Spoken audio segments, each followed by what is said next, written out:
All right, folks. I do not know what happened. I wish I had a better answer. We were live, and then we weren't. I'm sending out links back to Rich and Brian. Hopefully, they join back in. And you know, modern technology, and then you get me involved. I haven't been on the show in 3 weeks, and so that's what happens. You let, so I don't know. Let's see if we can get Brian and Rich back.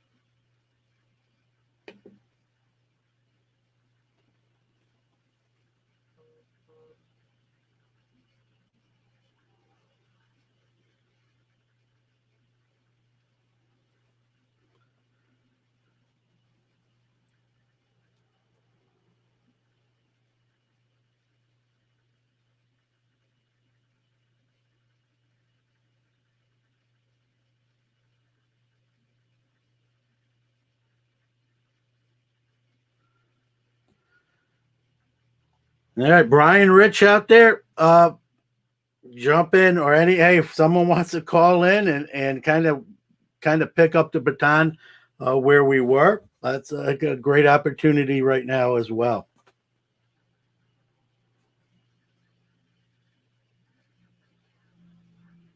Great opportunity. We got Rich back. I'm here. And we got Brad. We're getting back. I do not, the YouTube was me not hitting the YouTube button. That I had my hands right here. I don't know what happened. We got sabotage. I don't know if another country hacked into Hobby Hotline. I'm going to blame another country. I'd like to hopefully Brian gets back in here. There he is. Hey, right, Brian. There we go. All right. Can I? All right. I'm going to make a suggestion. I know we try to keep it to an hour, but I'd like to run a little bit longer today just because of some of the technical issues. Yeah, Brian's got a family commitment, so he's had a hard out at an hour. But the rest of us can kind of pick up the baton and keep going. So y'all abuse me for another 20 minutes, please. You got it. Yeah. Okay, so Brian and I were actually having a nice conversation while we were doing this, and if you want to reiterate what we were talking about. We were just talking mainly about the show environment, and again, things have changed, and it's just, we're going to have to realize that we're going to have to make those decisions. We talk about alt investments. Again, we'll kind of just tie that one up, just that what Rich points out, it is nice to be part of a community, and you are part of something when you own a piece of a card like that.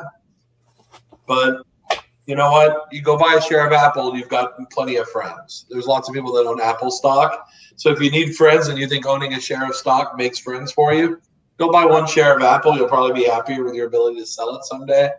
But, I think ultimately what we talked about, what we kind of tied up was the exciting thing is that at least we're kind of starting to organize how people think about cards. If you do think of it as an investment, at least there's some organization and some maturity coming there.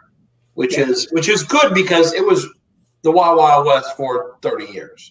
Well, what I was saying before we ran into the issue, in the 1990s, there was a gentleman by the name of Rick Apter, and he was a Wall Street investment banker of some sort, if I remember, and he tried and unsuccessfully to do, and remember in those days we really didn't have graded cards, but he tried to do the Apter index or something like that, where he would go through and it would, like the stock market, go up, go down, depending on the player. You'd move some of the newer players in or out, depending if they, Kevin Moss could be in 1990. By 1992, you're certainly not going to have Kevin Moss in that index anymore, unless you want to drag it down. They do the same thing they do the same thing for the Dow Jones Industrial Average. 2 new stocks came in this year, and 2 stocks were forced out of the the Dow Jones 30. So I think we've always looked at it that way, but I think Brian's right in terms of it's definitely a sign of a truly maturing market that we're starting to look at cards this way, at least certain cards. Hey, I'm going to bring Chris Harris in. We're going to go 5. I don't know what worse can happen at this point. So, Chris, well, he could be not on the screen, but here's a question from 1977 Claude. He says, do you think the short baseball regular season and the extended playoff will give some players that have a solid 12 to 15 game greater impact in a regular year? I mean, I think that's easy. I think yes. You know, you got a lot of day trading going on in the hobby. A guy has a game or two and people are rushing to those selling platforms, the ComCs, the star stocks. And, you know, we talk about, Brian mentioned about some of the new hobbyists coming in that want instant gratification. I think that's what happens.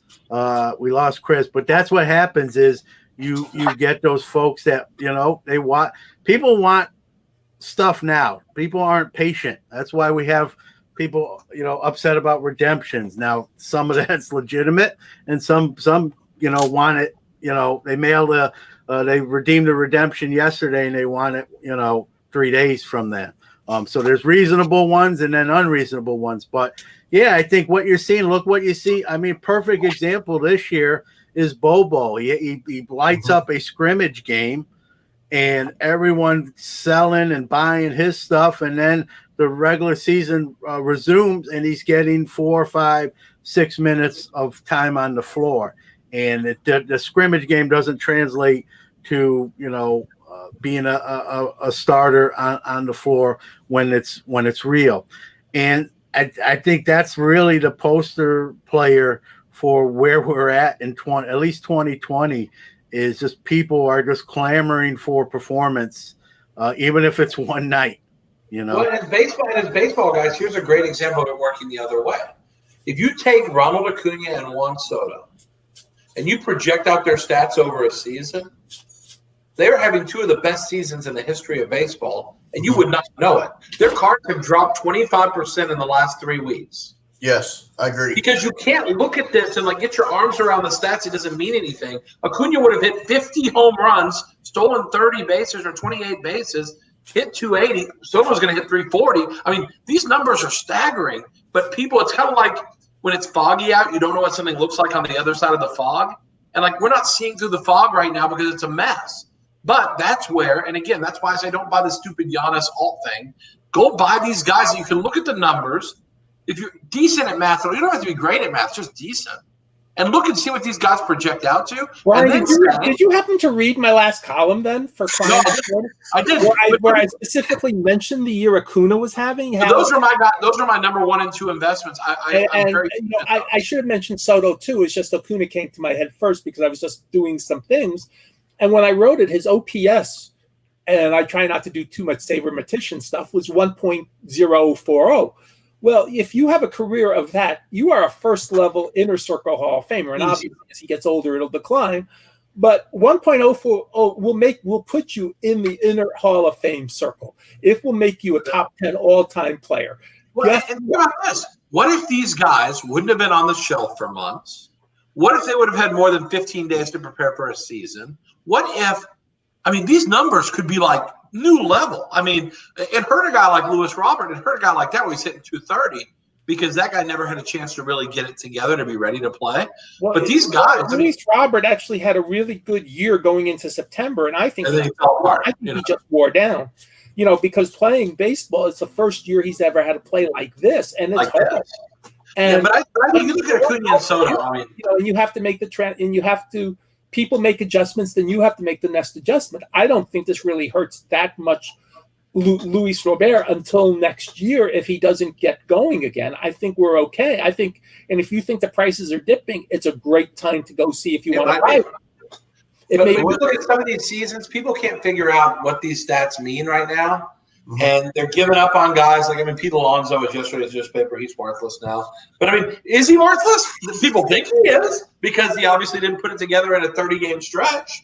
But, like, you got to have more vision than this. And the market has actually dropped on a lot of graded cards recently because things ran up so fast. It softened up. Man, it's getting tempting to want to pour millions of dollars. I mean, for me, to want to pour a lot of money into this market right now. I'm really tempted. I think one of the things to remember is that as pointed out, I think maybe on this show or on other places, is when we were all without sports, nobody had a chance to be cold.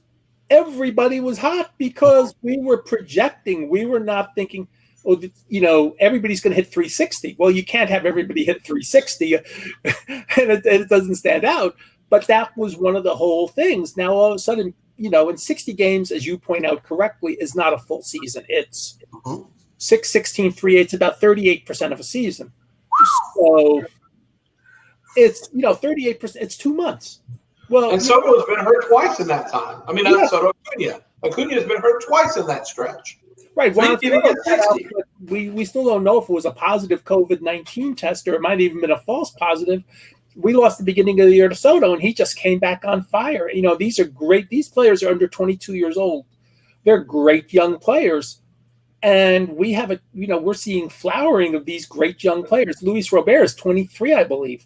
He could very well, as I said, this could just be the dip to buy. And, because you make an adjustments, he makes it back. That's one of the great things. We were talking about football rookies earlier. Well, these guys, they're all fresh. They didn't really have to play for months. So you're young and you're fresh. Your legs are still fresh. You really haven't been hit a lot. Oh, yeah. I mean, you might be able to see things you've never thought you would see watching games previously. Look at the NBA and the NHL. They're playing in these bubbles. The level of play is probably better than it's been in years because they're all fresh. They all spent several months off, and they can focus more on actually playing. There's an ESPN story about the biggest secret of the NBA and why players don't always do so good is sleep deprivation and all the travel they do. NBA players travel a ton. Yeah. All of a sudden, NBA players don't have to travel. Look at the level of play it's been. Yeah. That gives great to making sure the schedule next year stays a little bit more regionalized. You get better basketball play. And stop picking on Pete Alonso. Hey, we got Brian. I can't help it. We got Brian for like 10 minutes, and I definitely want to. I got a question for Brian. Go ahead, and I'm real quick. Really quick. I love the Heartthrob series. I absolutely love the Heartthrob. How do you decide who you go after for the Heartthrob series? You mean in Pop Century? Yes. Yeah, I mean, basically, we just try to pick the girls that are cute. I mean, it's pretty much just the girls that are cute. The standard's not very high. Like, if we had the woman from Throw Mama from the Train, she would not be in the Heartbreakers line. But like Jennifer Love Hewitt had her time when she was stunning. Can we write in like who we might want to That's what I'm saying. Dude, we're not going to put her in the because I've got a bunch of the fringes. Like in New Pop Century. But like New Pop Century, we have Meg Ryan. So Meg Ryan signed. She was cute enough. She made Heartbreakers. But she's like the line. Usually it's these young, beautiful, ingenue type, whatever. Yeah. Does your wife ever get Brian? But I make those choices, so you can pound me for my. Brian, does your wife ever get jealous? No, she doesn't have to. She knows. I know. I'm a pop culture machine. She knows I just like. Yeah. Do you do those signings in person yourself, or do you send one of your teammates out? I've done some signings. Hey, before we lose Brian, a few big ones, I'll do them, but you know how it is. Yeah. Hey, before we lose Brian, one thing. Oh, and Rich. Go ahead, Rich. Finish one thing, and then that'll be the last thing I asked. You mentioned about how classy Gale Sayers was when you saw him. What is your most interesting experience in person with a professional athlete, getting them to sign for you? Okay, well, this one I'll tell you a story. It's my favorite story, and it always gets rave reviews. It takes like 2 minutes though, so bear with me. So I go out to the golf tournament in Tahoe. Michael, the tournament Jordan used to play in, because it was my plan to get Barkley. No one could get Barkley. So I go out to Tahoe. I get introduced to Charles, and I walk around the course with him all day, because my plan is I'm going to make this guy an offer that will make him sign cards. So I spend the whole day walking with him. Nice guy, blah, blah, blah, blah, blah, whatever. And then at the end of the day, I'm like, hey, Charles, can we get a deal done? And he said, well, come see me in the casino tonight. I'll be in the high limit room. Just come see me in the casino. So I'm famous for carrying this little rolling bag. I carry my cash in. And so I got like $250,000 in cash on me and a contract for Charles. And I'm like, if he signs it, I'll give him $250,000 in cash down payment. So I go to the high limit blackjack room. He's playing blackjack like 50,000 a hand, 30,000 a hand, 20,000 a hand. Huge. So I'm standing back and I'm just watching, and he's losing like bad. So I talked to his guy, James. I said, hey, James, tell Charles I got the cash in the bag. If he'll just sign the contract, I'll give him the cash now on the table so he can play. So he goes up and whispers in Charles' ear, and Charles like, that bag down there, whatever. So he's like, just give me a minute. Charles goes on this massive win streak. Somebody's up like 300,000. I'm like, son of a gun, he was down. It was the right time. So he said, well, just talk to me on the course tomorrow. I walked the course. Come see me in the high limit room again. I'm like, okay, fine. So I go back to the high limit room, got my rolling bag with $250,000, got the contract. Tell James, hey, got some money in the bag, whatever. So he goes to Charles, whispers in his ear again. Charles like, get the money in the bag. Charles is down again. I'm like, I don't want him to lose, but I'm like, yes, he's down. Maybe he'll just sign this just to like $250,000 is good money on the spot. So then he starts winning again, this guy. And I'm like, mother of pearl. I'm like, this is ridiculous. So then he says, I'm going to go get a quick bite to eat in the VIP room. Just wait for me outside there, and I'll talk to you when I get out. So I'm like, mother of pearl. So I'm in the high limit room outside, and I'm leaning down, and I said, I'm just going to look at the cash in my bag. So I'm opening my bag, and I'm just making sure all the cash is there. And suddenly, I get spanked. Someone spanks the crap out of me, like beats the tar out of me like a bad kid. And it's Charles. And he says, Brian, you can't bend over in a casino like that. And he said, I was like, man, Charles just spanked me. But then I got my head around me and I said, Charles, can we sit down and try to get this thing done already? He's like, man, just give me a couple minutes. Next thing you know, I hear on the hotel intercom, I hear him on a stage rapping. Like he was on some stage somewhere and the guy's like rapping. I'm like, this is surreal. The guy's blown me off. I've watched him gamble. He spanked me. Now he's rapping. And I got cash in a bag. I can't get a contract signed. So he's like, I promise tomorrow at the course we'll talk. For me to walk 18 holes, I mean, really, you might as well ask me to, like, cure COVID. Because, like, it's a miracle I made it 18 holes without having a heart attack. So I go the next day, and Charles is hobbled up because it's hard on him to walk also. And so Charles is in a bad mood. He goes, hey, when I get back to Scottsdale, we'll talk. We never talked again. And then Panini signed him. So all that to be, I never got to deal with a guy. But Charles Barkley spanked me, which was really cool. And the best part is I was telling Kelsey when he was working for ESPN, and when they put the story on the front page of ESPN, they put that whole story on the front page. He actually called Charles, and Charles confirmed, yeah, I spanked him. And he offered me $1 million. And so I offered him $1 million. I didn't get the deal, but it was a fun ride. I got spanked by one of the best. That's fun. It almost sounds like this. Another, you know. It almost sounds like the script for Hangover Part 4 in there, you know. I'm telling you. I mean, all we were missing was some tigers and a little Ken's young spouting off wisdom. You know, that's about how we're. Brian, I know you got to go. I definitely wanted to touch on this. You know, everyone's talking about you can't get, especially on the retail end. You go to your Walmarts, to your Targets. You can't get product. People are just clearing the shelves. And I know you've said this on your platforms, on your social media. You know, we're all worried about, you know, overproduction again, or the junk wax era 2.0. And you've been very outspoken to say, you know, these companies are not making enough product. You think this stuff is underproduced. And I just want to give you, being on the show today, kind of to elaborate on that. Yeah, and you know what, honestly, I think I will say this. It is possible to produce more retail because they're not heavy in autographs and content like that. So products that are not, that is where production could ramp up. And I can't say that you can make too much. Hobby products, we will not ever be able to make enough. Because the autographs, we can't you think I have problems getting guys to sign? Call Panini. The number of autographs they need, early on it's easy. Late, once the guys are playing, you can't get these guys to do anything. And so they really can't get more autographs. We really can't get more autographs. So because of that limiting factor, these hobby products, we're making about as much as we can make. Maybe we'll make a little more next year, like 10% more, but we can't make 50% more. It's just not possible. And I think they have the same problem. So I think what you see now is pretty close to max production for hobby products. Could they make more products? Maybe, but they're going to have to find ways to do it without autographs and game use, because that's where we hit these limits that are just finite. The players won't slip on and off more jerseys for photo shoots. They're doing so many already. That's it. And there is no photo shoot, so that makes it even worse. So, I mean, I think you're going to see those products. I have no fear at all that we're totally fine. On the retail side, I think it's a little unhealthy.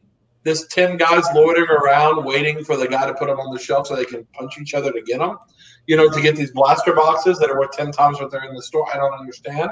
But I think that's a little unhealthy, obviously. And I think they can ramp up the production of some of those items. And I hope they do, because we need that product to become more consumer driven again and not be so dealer oriented. And I would like to see them print those things 5 times the numbers they are now, 10 times the numbers, so that a blaster box really is $29.99 for a little bit. And I think having those be 140 is not healthy. That's bad. That's not healthy long term. And I think I think they'll probably go that way eventually. They'll probably start making more of those releases. But I wouldn't worry about hobby products at all. There's not going to be enough. We also need the hobby. We also need the retail big boxes stores to get more product, because that is our introduction for so many people to get into the hobby. So when that settles down, and as Brian correctly says, it's kind of stupid when you have people fighting over these products or doing things. That's how we get people in, is through that's our normal way of getting people into the hobby, is through reasonably priced big box hobby, retail cards, that may or may not even have a hit in them, but at least you're spending $20, $25, which is usually affordable for most people, to open one of those boxes. And I'd like to see Panini as an example. And I say Panini only because they have some of the biggest reach out there. Topps also. I think if they put blasters on their side at regular retail and advertise them using Facebook ads and other means of finding people who are not your hardcore hobbyists, but who may have search terms, and so Facebook recommends these. First off, I think the companies can get the full retail price instead of half, which is what they charge. I mean, they charge $10 or $12 for a $19.99 box to Target or Walmart. They can get the full $19.99 this way, which they should like.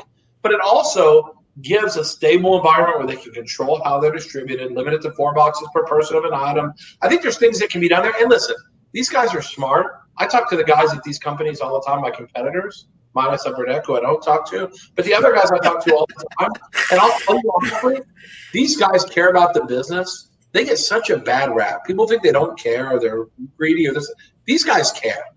They really care about the business, and they're good guys. I mean, I'll say that, and most people don't say that about their competitors. They are good guys. They care about the business. They want us to have an industry 5 years from now, and they do have vision for that.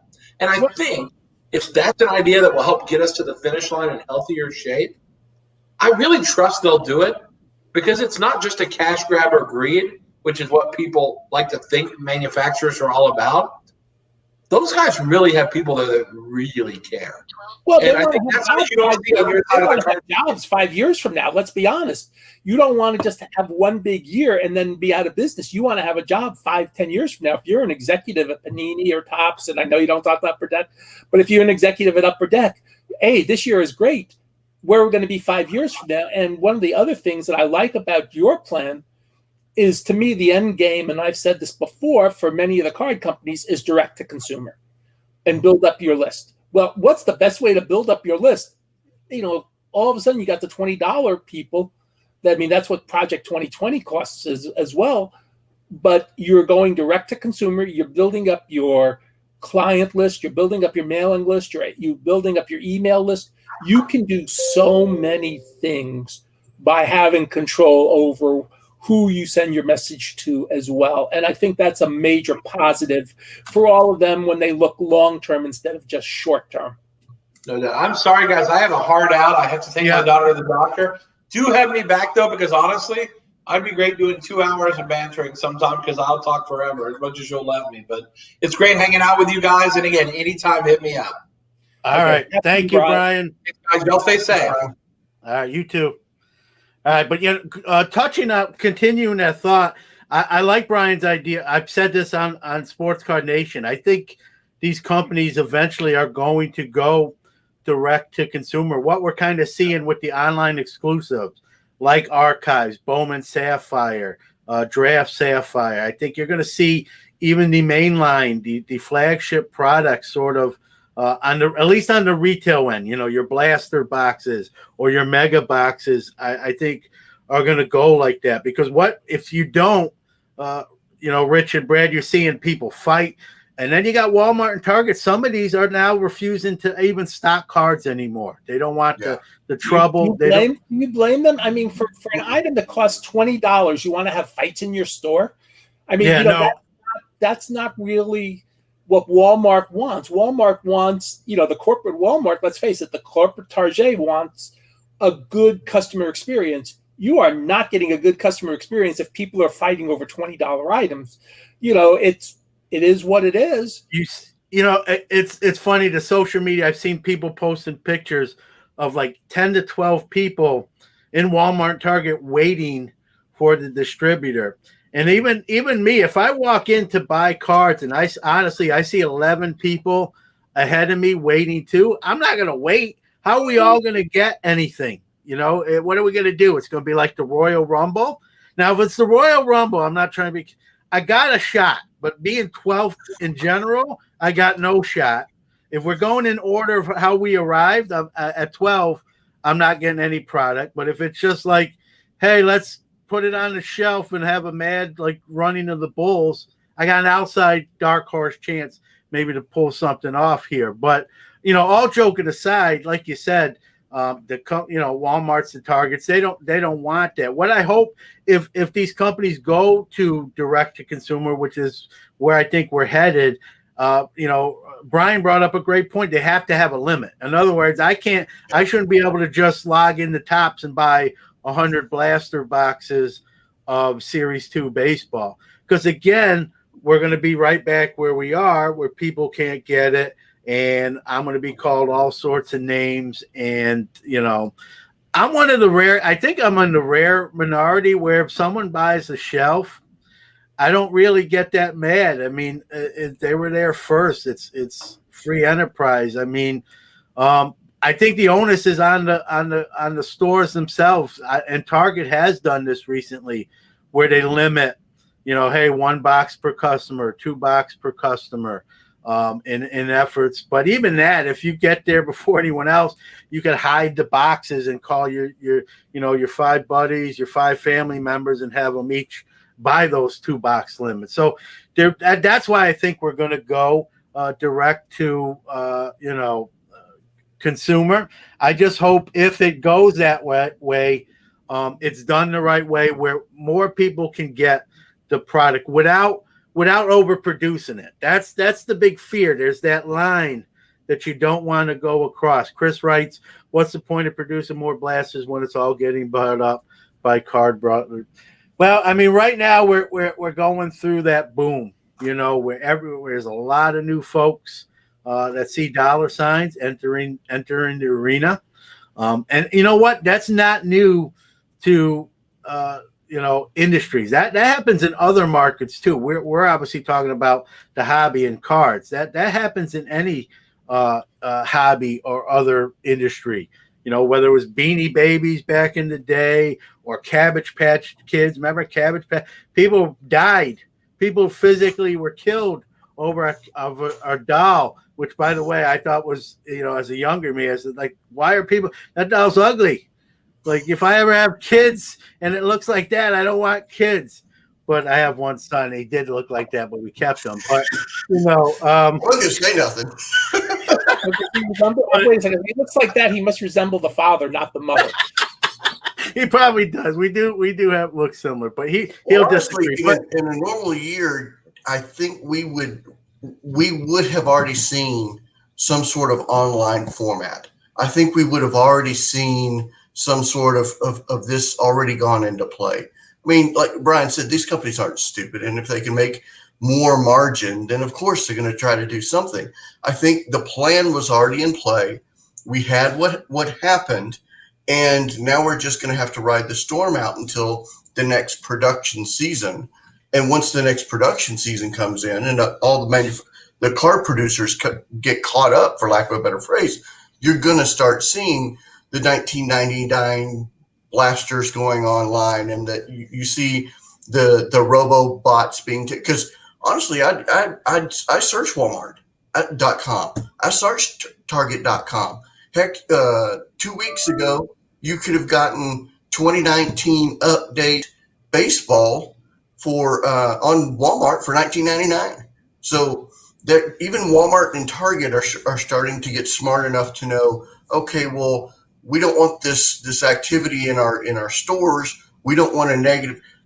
What happens if a cage match fight actually breaks out and somebody punches grandma?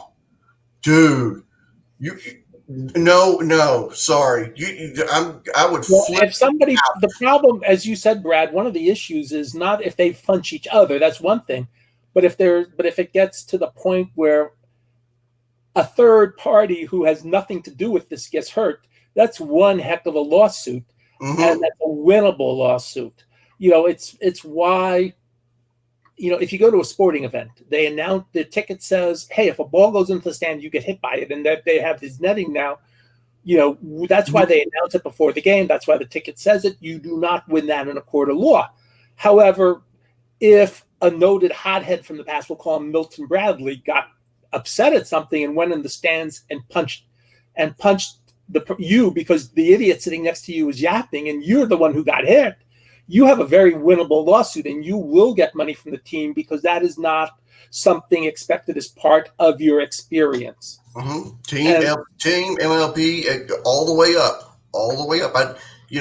And I fear that, but in some, I almost, and I hate to wish ill will on anybody, but you need a tipping point. You need something like that happen to get everything under control. I know what you're saying is that you're almost thinking it needs to get to the boiling point, the tipping point. Wait a second, this is absolutely stupid.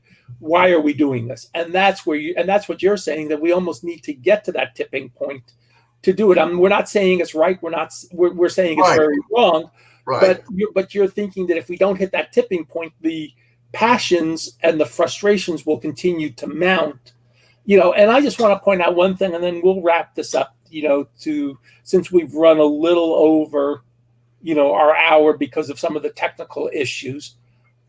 I'm in a Regis office. It's Richard's fault.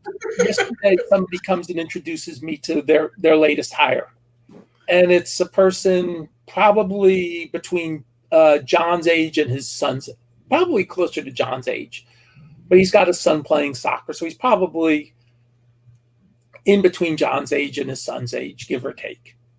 And the guy has started collecting the last 3 months. And he was talking about buying from Probstein, buying from PWCC. Says he can't find soft plastics and semi-rigids, and he's into soccer cards. And because he is from, his heritage is foreign, so that's a natural progression rather than our core sports. Soccer is a more natural sport for him. And I'm thinking, this is the in-person embodiment of what is now coming into the hobby. And I know I'm not trying to, but he is an in-person embodiment of what's going into the hobby. And he had to miss the show that was across the street because their kids had a soccer tournament that weekend, so he couldn't go to the show, where you can walk to from the office here. But, that's the type of person who's now coming in. And I didn't want to say, well, the reputation or the alleged reputation, or, hey, go to the stores, especially with the other person sitting there. If I have a chance to talk to him privately, I may say, hey, there are some stores you can buy these supplies and they're regional, just go there, and then you might be able to buy some things too.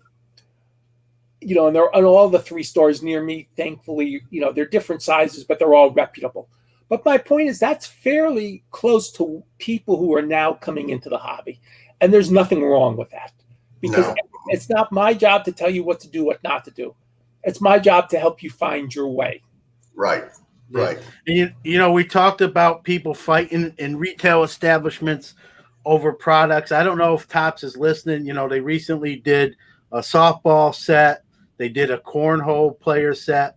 maybe if they're listening, they could do like a card fighter set where people who are like fighting in Walmart, they could give a little blurb, on August Cage match. 18th, this gentleman punched this guy and walked away with like an optic case, although they'd be advertising their competition. Or, hey, this guy won a fight and got a Top Series 2 display rack. It could be card fighters from Topps. Well, I don't know how they'd sell, but I might like more than the cornhole. Well, you have to get the cards signed. You have to get those cards signed so that you can have random autographs in the pack. 2 grandmas enter, 1 grandma leaves. Brad, what you're talking about with retail is not just some of the issues about being first. I think we even get more upset when people cut the deals, the back room deals, to get stuff before it even gets out on the shelf. It's one thing if I walk into Walmart and I see 6 boxes, I buy them. That's me. That's fine. That's wonderful. But it's another thing if I don't even get to see the 6 boxes because the Walmart manager or whoever has worked out the deal with the distributor. Mm-hmm. Hey, we'll just hold these in the back, and then so-and-so will come to the back, and then they'll just, walk out the store with the items. That's more upsetting because then you don't even have a fair chance to buy it. Yeah, I'm okay with the victor goes to spoils. I mean, and I've got a Walmart that I drive every day. I'm very ritualistic. I walk in. The people now laugh at me every single morning whenever I walk in. I got my own walkway pattern. I walk around and then I walk right back out. I say hello, and if there's something there, I'll pick it up. If there's nothing there, I won't pick it up, and that's okay. I understand that, but for the product to never get from the back to the front, come on. That's fair. That's a different issue. That's a very bad issue because then you're not getting a fair chance. I mean, let's be real. That's a couple of things at play. That's theft. And it's also someone not doing what they're supposed to do. So in the bare minimum, that person, I'm not trying to get people fired, especially in today's day and age. But if someone that is not doing their job to that level, this isn't like a mistake. Like, hey, I hit the wrong key on a computer, or I shut down Hobby Hotline by accident, which I actually didn't do. If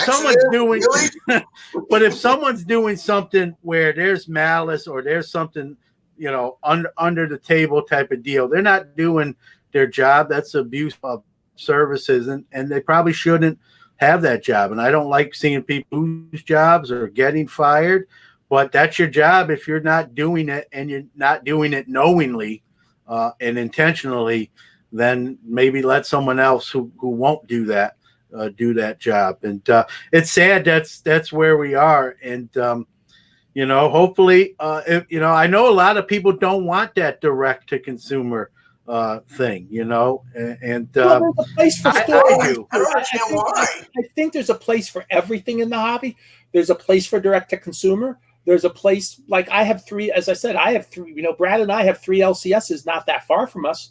I have 3 LCSs within 20 minutes of where I live, just at different sizes, but that they're all reputable people. And, I've pulled good things from packs at all 3, so I can't really complain. And he lost it. It's okay to have things directly for hobby stores too. It's okay to have direct to consumer. It's okay to have retail. The more varied ways we have to distribute cards to people, the better off we are. One of the things about my generation and John's generation to some extent, John grew up at least with hobby stores, at least the beginning of hobby stores and the beginning of hobby shows, that were really getting somewhere. I didn't really have hobby stores till I was 14, 15 years old. There were no such things. The only place you could buy cards was this year's cards at the grocery store. And then if you happen to see the ad in the Sporting News, you go, okay, I'll buy, all right, I'll send in for the Trader's Speaker. I'll send in for Sports Collectors Digest. And then you just get the things from there.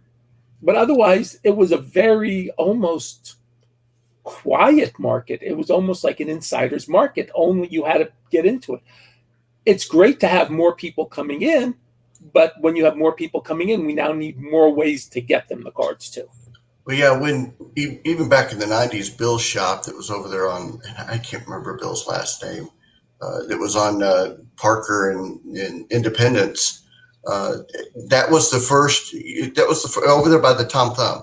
That was the first.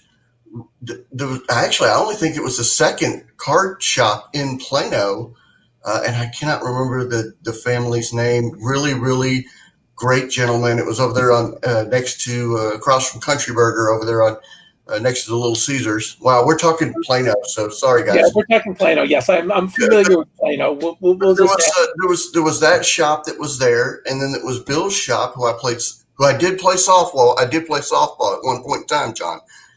Listen, you could still play. I'm 47 and I'm still playing. So. I can't play anymore. So my body wouldn't let me do that. I'd be in the hot tub every 30 seconds. I don't know what you're talking about. but there were several. Dave Marshall had a store eventually in Plano. Mm-hmm. Fred Barft and whoever his partner was, Plano Card or Plano, Oh, yeah. So we had several stores in Plano, actually. Nearest me, and I live technically in the city of Dallas, but I could walk to Plano from my apartment in those days. Yeah. Down the street from me at Midway and Trinity Mills was Bell's card with old man Mr. Wendell Bell. Yeah. And his son still sets up at shows today. And his son actually has donated us several 100,000 cards over the years, so we appreciate that. And I never put two and two together about Wendell until I'm talking to him about his dad one day. Yeah. Oh, that's my dad. Oh, I love your dad. Okay, good. We move on. It's a good thing you weren't saying anything bad. That would have been a conversation to get out of. His dad was the perfect sports card store owner. He was, the nice old man running the store. Very pleasant to talk to, not really worried about what's hot, just making sure you had a good experience in the store. And that's frankly all you can ask for if you go into the store, is just make it a good experience. You don't, anyway. So, but I think about the flip side, when you've got like somebody like Herman, and I know he's watching. What's up, Herman? I mean, he doesn't have a store within 3 hours of himself.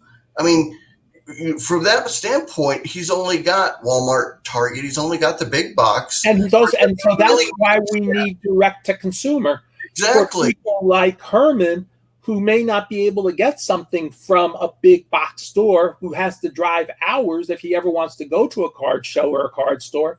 And for someone like Herman, then we do need direct to consumer, so he has a fair chance of getting items. Yeah. So, and honestly, that's why he went into break, was because he couldn't get a hold of the latest product. And I'm like, that's not fair. That is not fair. And that's why I'm saying we need a varied approach to how people get cards. Hobby stores are great. Shows are great. Direct to consumer has a few issues, but done right, that's great. Retail, as we're saying, this year has had issues, but before this year, it hasn't really been that bad.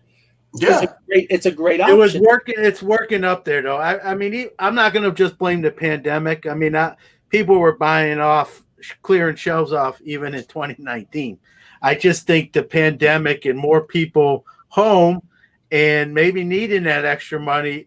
Like I said, I don't want to reiterate the whole story, but I told it on my show and this show of a lady I ran into at Target who literally was buying an optic basketball display case and had no idea who Zion Williamson was. She just knew she could turn around and put these things on eBay and get 3 or 4 times her money. And those people, now you're competing even on that level. It's not just pure hobbyists, if you will. And let's leave on a happy note. There's room for everybody in the hobby. Yes. As long as you find your own way and you're comfortable with it, you can make money. That's great. You can be in it just to make money. That's wonderful. Yeah. And you do you, boo. Rich, you hit it right on the head. Hobby, as long as you're doing it legally, hobby as you like. I think great ideas, Rich. There's got to be multiple ways to get waxed. You can't have really just two. You can't just have hobby store and retail store, which retail store is almost non-existent now because no one's getting the product like they should. And so there's got to be alternatives. And I think, Brian said that these companies are talking about it. I hope he's right. I'm assuming he's right. He probably speaks to them more than I do. And Brian does speak to them, so I'm sure he and he knows most. Brian is what Upper Deck has their own hobby summit. Tops has their own hobby summit, or whatever they call it, and then Panini and basically Brian do the old hobby that began in Hawaii. We'll call that hobby the old traditional hobby summit. Yeah, and so he definitely talks to a lot of people from Panini all the time, especially because they're local here. Yeah. It'd be interesting. It'd be interesting to watch him do. I find Brian extremely fascinating in what he does with the non-licensed and how he's rejuvenated the Leaf brand, and he's done a lot of great things in the hobby, and he does things on non-licensing, and then he's brought Pop Century, which is a set that I absolutely have fallen in love with, in how he has changed. I mean, it's almost. Some people are going to slap me, but it's almost like an Allen and Ginter type of feel, where it's different from your typical what you see in the hobby. So I dig Brian Gray and Leaf. I really do. I know a couple of my ComC teammates love going to the National because when they can get away from the booth, the last few years we've been absolutely slammed. So they go to Leaf and they buy the Pop Century. They love Pop Century. Mm-hmm. And I know several other people who really enjoy Pop Century because it is different. And I think 3B says it exactly right away. Exactly. There's no wrong way to hobby as long as you are above board. He's absolutely right. There is no wrong way to hobby. Good job. I should patent that, because every time someone says it, I'll get like a nickel. Right. No way. I'm going to the U.S. Patent Office right now. Well, Okay, guys, let's we went a little overtime, sort of. To those that stuck with us, I don't know what happened on the YouTube deal. Was my fault. What happened midstream, I don't know. We'll look into that. Hopefully that's a one-time event. But those that stuck around, we had some great conversation here today about many different topics. Having Brian on, thanks to him. I know he's not in the room at this point, but thank you, Brian, bringing that.